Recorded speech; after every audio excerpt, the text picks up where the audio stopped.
শুরু করছি আজকের stadium bulletin in association with assure. Joyjyoti রয়েছি আপনাদের সঙ্গে। আর কয়েক ঘন্টার অপেক্ষা, তারপরেই বহু প্রতীক্ষিত ডার্বি। যদি পয়েন্টস টেবিলের দিকে তাকাই তাহলে মনে হবে যেন একতরফা লড়াই হতে চলেছে আগামীকালের ডার্বি। তবে ডার্বি যখন হবে তখন সেটা একতরফা হবে না, এবং কোনো স্ট্যাটস, কোনো পরিসংখ্যান সেখানে কিন্তু খাটে না। সেদিন পার্টিকুলার ডেতে যে দল ভালো পারফর্ম করে সেই দলই জেতে। আমি তাও একটু স্ট্যাটসের দিকে যাব। এখনও পর্যন্ত মোহনবাগান সুপার জায়ান্ট 14টি ম্যাচে 32 পয়েন্ট নিয়ে প্রথম পজিশনে রয়েছে, ফার্স্ট পজিশন মোহনবাগান সুপার জায়ান্টে। এবং তারপর যদি দেখি ইস্টবেঙ্গল 11 নম্বর স্থানে রয়েছে, 11 স্থানে রয়েছে। আর ইস্টবেঙ্গল 14 ম্যাচে 14 পয়েন্ট পেয়েছে। যদি শেষ 4টি ম্যাচ দেখি তাহলে শেষ 4টি ম্যাচের মধ্যে 2টিতে জয়, একটি হার এবং একটি ড্র।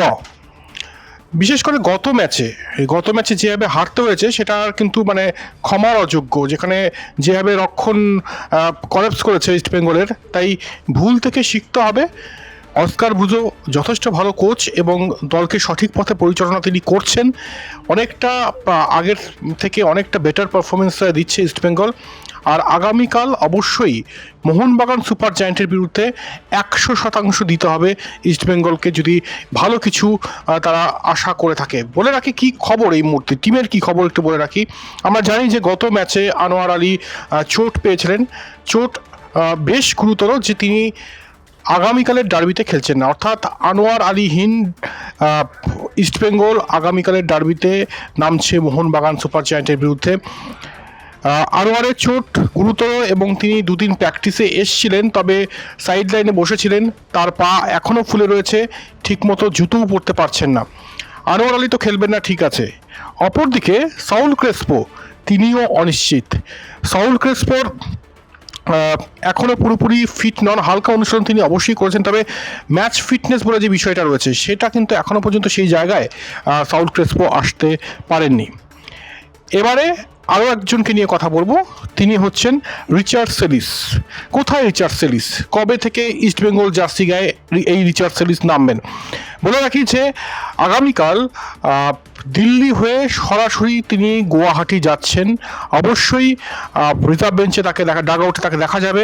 তবে খেলাবেন কি খেলাবেন না অস্কার ব্রুজো, তিনি কতটা ফিট রয়েছেন, কি অবস্থায় রয়েছেন রিচার্ড সেলিস, সেটা অবশ্যই দেখতে চাইবে অস্কার ব্রুজো। তাই সেটাও ডাইসি যে সেলিসকে কি প্রথম দিনেই নামিয়ে দেবেন ব্রুজো। এটা অবশ্যই মানে এই মুহূর্তে বড় গ্যাম্বেল হতে পারে। তবে যদি কোনো অপশন না থাকে তাহলে হয়তো শেষ মুহূর্তে কয়েক মিনিটের জন্য দেখা গেলেও যেতে পারে, তবে সেই সম্ভাবনা ভীষণ ক্ষীণ। এবারে আসি ব্রুজোর কথায়। ব্রুজো যেটা বলছেন যে ইস্টবেঙ্গলের সব ঠিক আছে, কিন্তু ম্যাচের উপর কোথাও যেন নিয়ন্ত্রণ হারিয়ে ফেলছে। এখানে যেটা তিনি বার্তা দিতে চাইছেন যে ইস্টবেঙ্গলকে পুরো 90 মিনিট ভালো পারফরমেন্স দিতে হবে। অনেক সময় দেখা যায় যে পিছিয়ে থাকলে তারা দুর্দান্তভাবে কামব্যাক করছেন, কিন্তু সেই ধারাটা একদম শেষ মুহূর্ত পর্যন্ত, খেলা শেষ না হওয়া পর্যন্ত ধরে রাখতে পারছেন না ইস্টবেঙ্গল ফুটবলাররা। এটাই বার্তা অস্কার ব্রুজো। যদি জিততে হয় মোহনবাগান সুপার জায়ান্টের বিরুদ্ধে তাহলে একদম ম্যাচের শেষ লগ্ন পর্যন্ত একই ফ্লোতে খেলতে হবে, যেটা নাকি তারা ম্যাচের প্রথম সেকেন্ড থেকে যে খেলাটা শুরু করবেন। দেখা যাক তার কথাটা ইমপ্লিমেন্ট করতে পারেন কিনা এক্ষেত্রে ইস্টবেঙ্গল ফুটবলাররা। এবার আসি মোহনবাগান কোচের কথায়। মলিনা যথেষ্ট ভালো কোচ, এবং এর আগে আমরা জানি যে আইএসএল জয়েরও খ্যাতি রয়েছে তার। তিনি যেটা বলছেন যে এইসব পরিসংখ্যান দূরে রাখুন, এখন মোহনবাগান 1 নম্বরে, 11 নম্বরে ইস্টবেঙ্গল, এগুলো কিছুই কাজে আসবে না যদি আগামীকাল মোহনবাগান হেরে যায়। তাই আমাদের বর্তমানে বাঁচতে হবে এবং মোহনবাগানকে ভালো খেলতে হবে, 100% দিয়ে খেলতে হবে। আমরা অপোনেন্ট নিয়ে, মানে বিপক্ষ দল নিয়ে, ইস্টবেঙ্গল নিয়ে ভাবিত নই। যা শক্তি আছে আমাদের তা যদি আমরা সেই যে স্ট্রং পয়েন্টটা রয়েছে সেটা যদি ইমপ্লিমেন্ট করতে পারি সবুজ গালিচায়, তাহলে না জেতার কোনো কারণ নেই। অবশ্যই অনেক পজিটিভস মোহনবাগান সুপার জায়ান্টের, তার মধ্যে একটা নেগেটিভ যেটা, সেটা হচ্ছে অনিরুদ্ধ থাপাকে আগামীকাল পাচ্ছে না মোহনবাগান সুপার জায়ান্ট। অনুরাগ থাপা থাকছেন না, তবে অন্যান্য যারা রয়েছেন তারা কিন্তু ফিট রয়েছেন, তবে ডিমিয়ার গ্রেগকে 90 মিনিট খেলাবেন কিনা মলিনা সেটা অবশ্যই প্রশ্নের মুখে। সেটা আগামীকাল ম্যাচ হলেই দেখা যাবে। তবে একটা কথা বলার যে আজকেও মোহনবাগান সুপার জায়ান্ট ফুটবলাররা কিন্তু প্র্যাকটিস করেছেন এবং মলিনা যেটার উপর সবথেকে জোর দিচ্ছেন সেটা হচ্ছে সেট পিস এবং সিচুয়েশন প্র্যাকটিস। এই দুটোর ওপর যথেষ্ট রকমভাবে জোর দিয়েছেন Mohun Bagan super giant coach Malina. অবশ্যই যদি আরও একবার বলে রাখি যে যদি পয়েন্টস টেবিল দেখি তাহলে প্রথম স্থানে মোহনবাগান সুপার জায়ান্ট। যদি এই ম্যাচ জিতে যায় মোহনবাগান সুপার জায়ান্ট তাহলে অবশ্যই লিগ শিল্ড জয়ের ক্ষেত্রেও তারা এক ধাপ এগিয়ে যাবে। অপরদিকে একদম দেওয়ালে পিঠ ঠেকে গিয়েছে, কোনো অপশন নেই এই মুহূর্তে লাল হলুদ শিবিরের। সেখান থেকে ফিনিক্সের মতো কামব্যাক করতে চাইবে অবশ্যই Bruzon and company. Oscar Bruzon অবশ্যই তাতাচ্ছেন, ভুলগুলো দেখাচ্ছেন, সেই ভুলগুলোর আবারও রিপিট টেলিকাস্ট যেন গুয়াহাটির এই সবুজ গালিচায় না হয় সেদিকে অবশ্যই লক্ষ্য রাখবেন না ইস্টবেঙ্গল লাল হলুদ ফুটবলাররা, এবং অবশ্যই তারা চাইবেন যে গুয়াহাটিতে যাতে মশাল জ্বলে।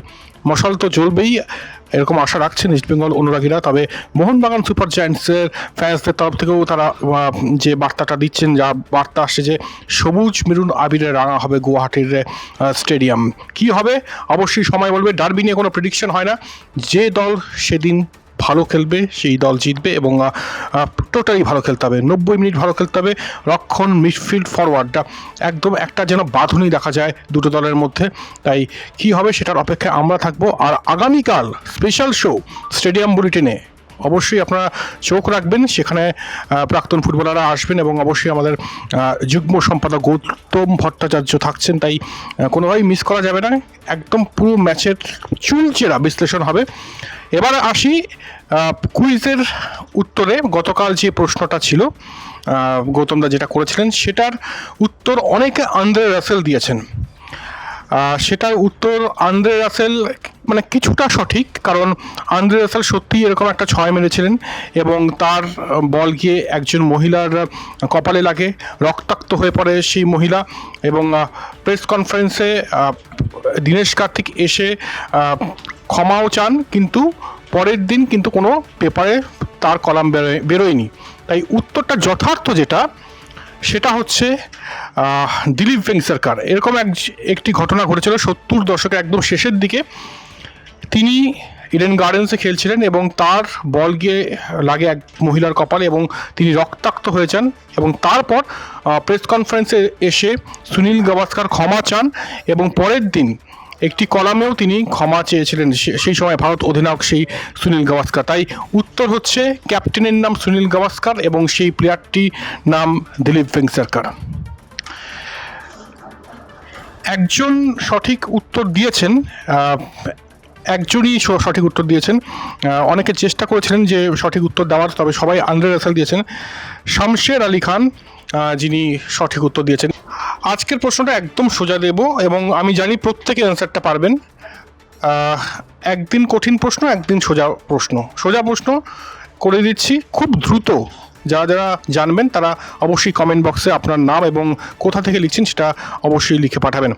আমি একজন অফ স্পিনার, আমি বিশ্বকাপের ফাইনাল খেলেছি, আমি আইপিএলেও খেলেছি, কিন্তু পরবর্তীতে বাস ড্রাইভারের কাজ করতে হয় আমাকে। আমি কে? আশা রাখছি প্রত্যেকে পারবেন, প্রত্যেকে না পারলেও 90% সঠিক উত্তর আসবে এইটুকু আশা রাখছি। এবং লটারির মাধ্যমে যিনি জয়ী হবেন তার নাম আমরা তুলে ধরবো স্টেডিয়াম বুলেটিনে। তবে আরও একবার বলে দিচ্ছি, আগামীকাল স্টেডিয়াম বুলেটিনে স্পেশাল শো, ডার্বি নিয়ে স্পেশাল শো, প্রাক্তন ফুটবলারদের নিয়ে, দেখতে ভুলবেন না। সঙ্গে থাকুন স্টেডিয়াম বুলেটিনের ইন অ্যাসোসিয়েশন উইথ অ্যাশিওর। দেখতে থাকুন কলকাতা টিভি, রাত দিন 7 দিন।